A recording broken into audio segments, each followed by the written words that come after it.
There was a lawyer once. His name was Francis Scott Key. He penned a song that I'm sure you're aware of. You've seen it. It's in most hymnals throughout our churches. It's called the National Anthem. It is our song as an American.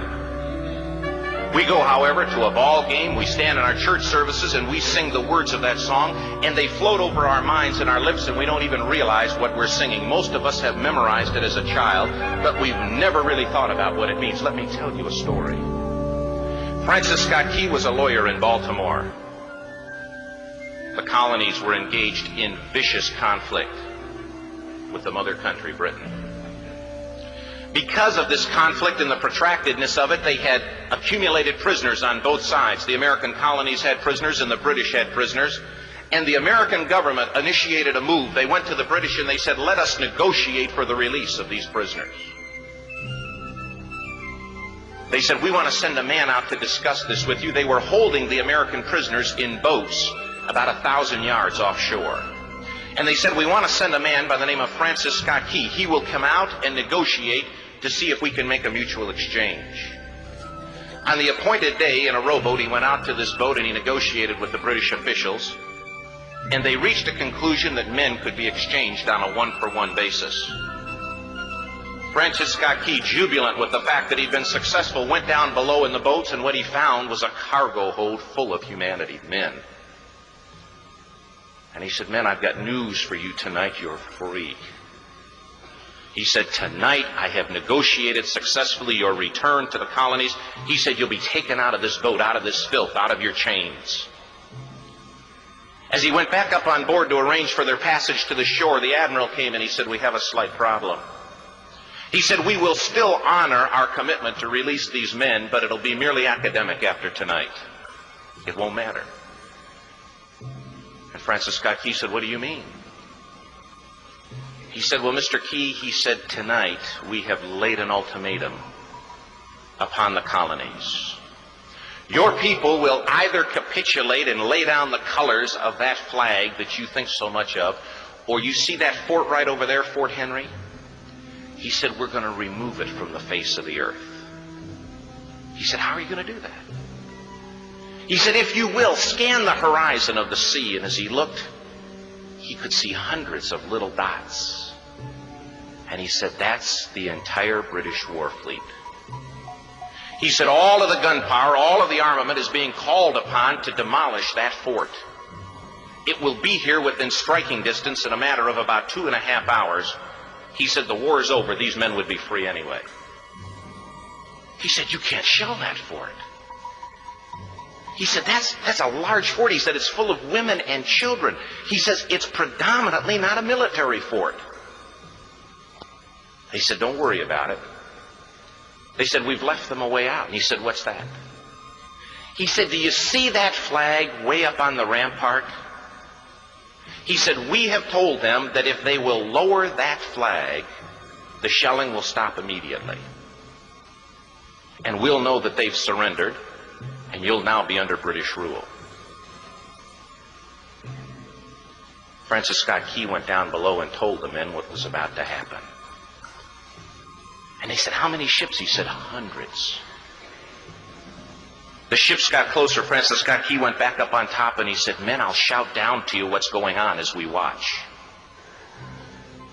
As twilight began to fall, and as the haze hung over the ocean as it does at sunset, suddenly the British war fleet unleashed. He says the sound was deafening. There were so many guns that there were no reliefs. He said it was absolutely impossible to talk or hear. He said suddenly the sky, although dark, was suddenly lit. And he says from down below, all he could hear the men, the prisoners, saying was, tell us where the flag is. What have they done with the flag? Is the flag still flying over the rampart? Tell us. 1 hour, 2 hours, 3 hours into the shelling, every time the bomb would explode and it would be close to the flag, they could see the flag in the illuminated red glare of that bomb, and Francis Scott Key would report down to the men below, it's still up. It's not down. The admiral came and he said, "Your people are insane." He said, "What's the matter with them?" He said, "Don't they understand this is an impossible situation?" Francis Scott Key said he remembered what George Washington had said. He said, "The thing that sets the American Christian apart from all other people in the world is he will die on his feet before he'll live on his knees." The admiral said, "We have now instructed all of the guns to focus on the rampart to take that flag down." He said, "We don't understand something. Our reconnaissance tells us that that flag has been hit directly again and again and again, and yet it's still flying. We don't understand that." But he said, "Now we're about to bring every gun for the next 3 hours to bear on that point." Francis Scott Key said the barrage was unmerciful. All that he could hear was the men down below praying.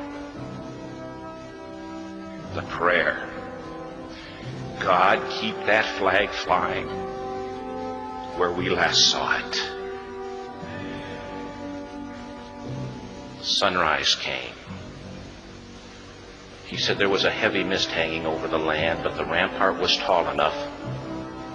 There stood the flag, completely nondescript, in shreds. The flagpole itself was at a crazy angle, but the flag was still at the top. Francis Scott Key went aboard and immediately went into Fort Henry to see what had happened. And what he'd found had happened was that that flagpole and that flag had suffered repetitious direct hits.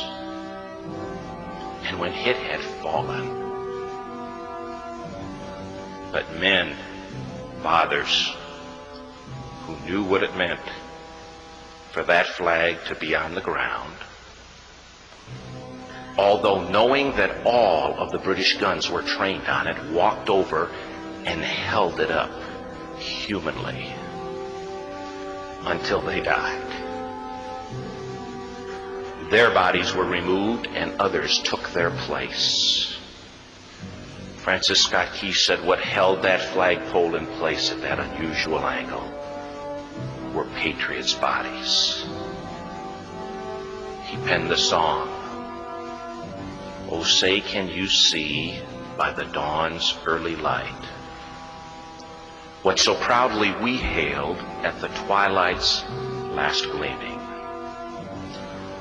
Or the rocket's red glare, the bombs bursting in air, gave proof through the night that the flag was still there. Oh, say, does that star-spangled banner yet fly and wave o'er the land of the free and the home of the brave?" The debt was demanded. The price, it was paid. Oh, say, can you see by the dawn's early light what so proudly we hailed at the twilight's last gleaming, whose broad stripes and bright stars through the perilous fight o'er the ramparts we watched were so gallantly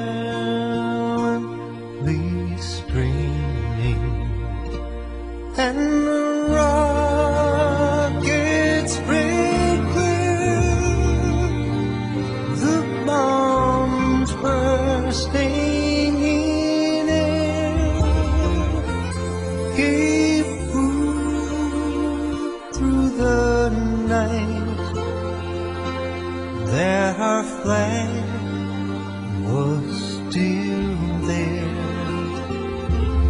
Oh, say, does star-spangled banner yet wave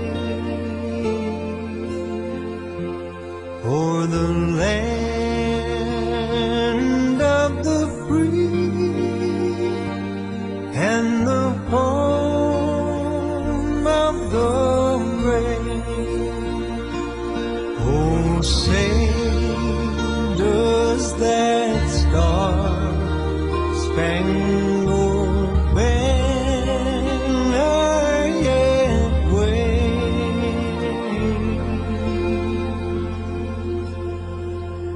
o'er the land